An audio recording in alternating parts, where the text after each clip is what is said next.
Правдата за најголемата трагедија што и се случи на Македонија, пожарот во Кочанската дискотека Пулс, ке стигне бавно, со оглед на инертното однесување на обвинителството за гонење на организиран криминал и на кривичниот суд.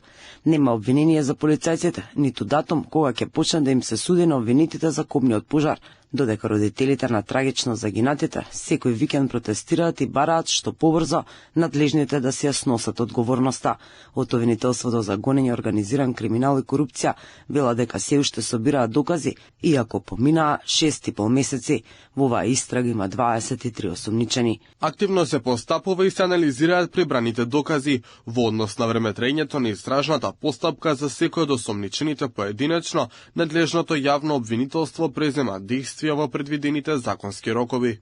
Инаку, првата наредба за спроведување истрага во обвинителството за гонење на организиран криминал и корупција е отворена 3 дена по трагедијата, односно на 19 март.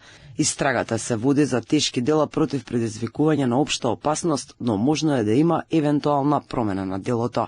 Додека обвинителството собира и анализира докази за полицајците, во соседната зграда во кривичниот суд се праќаат покани до странките и мака мачат да го закажат судењето.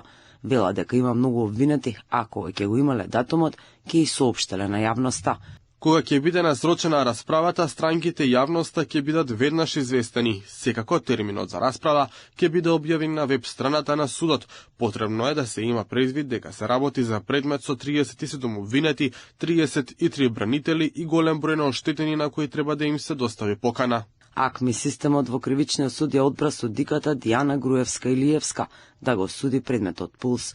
Илиевска е позната по повеќе високопрофилни случаи кои ги судала, како што е трагедијата кај Ласкрци, случајот за новинарот Томислав Кежаровски, предметот Сопот, убиството на Ангел Петковски во Ѓорче Петров, но и случајот Подкоп, каде обвинет беше Зоран Заев, а потоа ослободен од обвинението.